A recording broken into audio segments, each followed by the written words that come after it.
All right, everybody.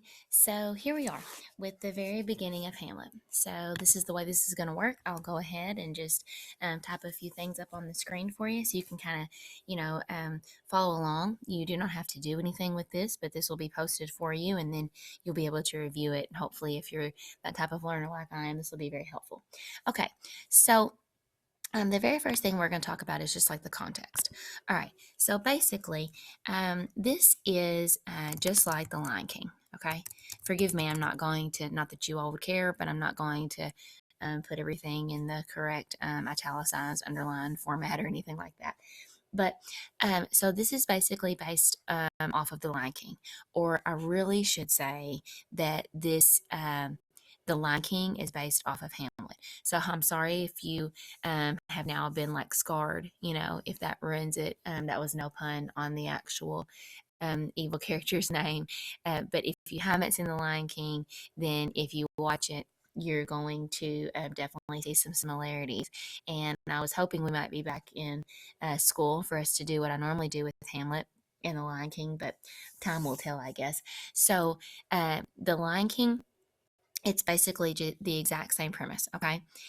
And of course, The Lion King has Hakuna Matata and all that stuff, and of course that's Disney's remake. We don't have all that in at the actual Hamlet, but just keep in mind The Lion King is based off of Shakespeare's most famous, most popular play, Hamlet, and so it's the longest one you're going to read in high school, and I know that makes you feel pretty studious, but basically here's what we have here. So we have The Lion King.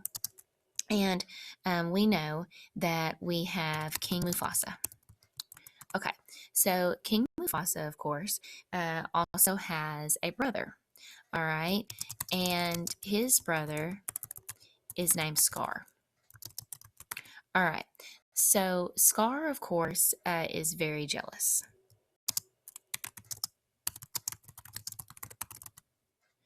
And he, of course, wants to be king. Well, of course, we all know in order to do so, Scar ends up killing. And I'm so sorry if you've never seen The Lion King. I swear, then I've totally just like ruined that for you. But I guess I'm just hoping that most of you've seen it because, every year I don't really have a problem with that. But that actually, there tend to be about two or three who have not. And so, yeah, well, I just kind of ruined that. But at least you haven't actually seen it. You've just heard the spoiler from me. So my apologies. But basically, Scar ends up killing Mufasa for the throne. Okay, well, you can guess that in Hamlet, the same thing is going to happen. All right, so now you're thinking, well, dang, she just gave away Hamlet. That's actually not true. Okay, there are lots of different things that happens at the very beginning. So you're gonna think that I'm giving all these things away and that there's no reason to read it now. But basically, there's just a whole lot that goes on. So I'm going to set it all up for you pretty easily. So we have Scar who kills Mufasa for the throne. Okay, so then, of course, as most of you know, or I'm hoping at this point everybody knows, otherwise, I've got a couple people who are upset with me because I just ruined it. We do have King Mufasa's son, Simba, and believes it all to be his fault. Okay. Now, there are lots of reasons surrounding that. We're not going to get into all that, okay? But basically, King Mufasa's son, Simba, we all know Simba, right? There have been other different remakes of The Lion King where Simba's there and this, that, and the other. Okay. So we know that ultimately he realizes it is not his fault. But at the time, he believes it's his fault. That's the same thing in Hamlet, once again, because keep in mind, The Lion King is based off of Hamlet. All right. So King Mufasa's son Simba believes it all to be his fault. Okay, so I'm going to end that there with the Lion King, except for I do want everybody to know Scar becomes king of Pride Rock. Okay, because Simba leaves. All right, and that's the end of that. So we're not going to talk about that anymore because this is just the context. But what I do want you to know is that their names, of course, match perfectly. So we have King Mufasa is the true king, right? His name in Hamlet is King Hamlet, but he's later referred to as the ghost. And I'm going to talk about why here in just a minute. Then we have Scar. I'm not going to put King in front of his name because he is the brother, but he is also the murderer. Okay. And his name is also not referred to as king in the beginning, but at some point he is referred to as king, of course, is Claudius. So he does become the king. Okay, but keep in mind that we also refer to him as Claudius because we know he's not the true king.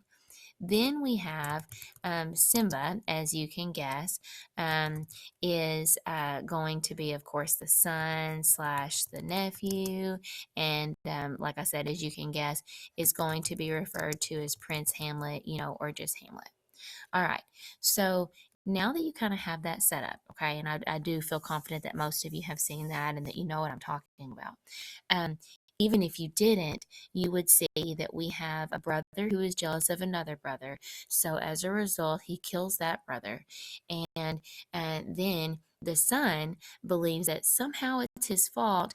And so he ends up, basically blaming himself until he finds out otherwise. And when he finds out otherwise, that's the beginning of the play. When he finds out otherwise, he realizes, oh, I need to basically get revenge for my father. And that, guys, is the big theme. Okay, that is the huge theme of this play, as you could probably guess, because it's the same thing as The Lion King, and there are lots of different ways that is showcased here. Now, I'm not really going to go into many of the other characters at this point, but I do want for you all to know that the mother's name. Uh, if we were to, look back at The Lion King, then her name is Sarabi from The Lion King. And so the mom's name in Hamlet, of course, is Queen, but her name is Queen Gertrude. Okay, so she is a very complex character, and we're going to talk about her very differently for each act. And every time I do a video, I can guarantee you that the things I say about her might be different because she is like all across the board, kind of crazy in different ways. And in the end, she feels very guilty for not believing her son in the beginning. So these are the main characters. There are a couple others, and I'm going to actually move this up just a little bit. When I say there are a couple others, there are lots of others, but there are a couple others who are supposedly also part of the royal family. Okay, so if you've seen The Lion King, you're thinking about like the bird Zazu, maybe, who's like the king's messenger. Okay, so basically, and I'm not sure if I'm spelling that correctly, but Zazu, who's like the messenger to the king, so he is like Polonius, and you're going to see his name whenever you come across the beginning of Hamlet. And then you're also going to see a couple other names, and these don't really play a part in The Lion King at all because, of course, that's a kids' movie. Hamlet is so much more complex. We have Laertes. Uh, he is Polonius' son. And then we also have Ophelia. Other than Queen Gertrude, she is the only other female in the play, and she is Polonius' daughter. Okay, so basically that's what we have. Okay, that's pretty much the basic character setup.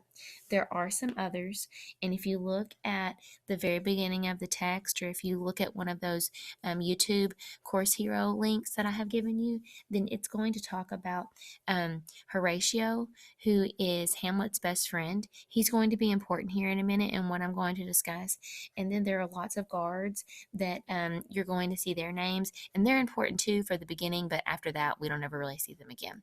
So that's going to be the context, okay, that we have, the basic setup, that we have a prince, Hamlet, who is ticked off that his father's dead.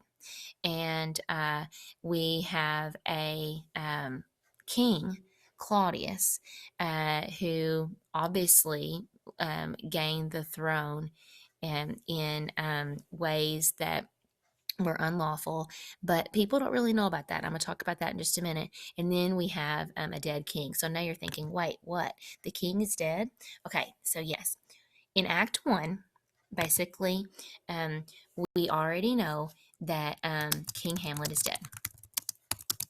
Okay, we know that from the very beginning. King Hamlet is dead, and nobody knows how. Okay, his death is a mystery. All right, so since he's dead, then that means Claudius is king. Now, I just told you, of course, that Claudius is his brother, so we know he's guilty. We know that.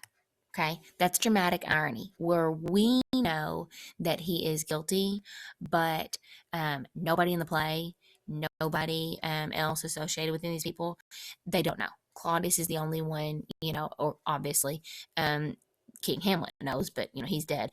So they're the only two who are involved in this. Okay, all right. So then we have Prince Hamlet is very upset. Okay, he's actually pretty suicidal.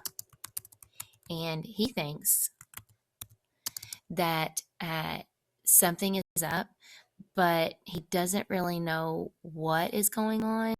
However, he feels like there's got to be something strange because Queen Gertrude, Hamlet's mom, and King Hamlet's former wife, is marrying King Claudius. So now you're like, wait, hold up. Yes, she is marrying her brother-in-law. Okay, so that from the start is going to definitely confuse a lot of people. Uh, Obviously, it's going to confuse Hamlet, but when I say confuse a lot of people, back then it really wouldn't have been that weird. Okay. What's so weird is that she is marrying so quickly. Okay. It's almost like he says they have a funeral and then turn around and use those decorations and that food for the wedding. So it's not so weird to them that she's marrying her brother in law, even though we think that's crazy. It's really weird instead that she just did it so quickly, and it bothers Hamlet too. Okay, so that's the setup. There's also something else going on. Okay, and I'm gonna touch on that briefly here. Okay, so we have Hamlet. The play, the characters, whatever, is set in the country of Denmark. Okay, and what I also want you to know is that Denmark has been at war with Norway. And the reason why I say that is because there's a guy, and his name is Fortinbras, okay? And we're going to talk about this a little bit later. But Fortinbras and his son are rulers in Norway. Okay, so there's been some unrest, and because of that unrest, and because of the king Hamlet's death, there are guards outside of the castle. Okay, and that is where Act 1 begins. So basically, what I want you to do is read Act 1. Find out what those guards see. Find out, why they're worried. Find out if they talk to what it is that they see. And then find out, obviously, what their plan is after they see what it is that they see at the castle. All right. So that is your assignment. You are ready for Act 1. I feel like you have a pretty good grasp of what it is that you're going to be reading about. And if you need help, as always, I'm here. Love you guys.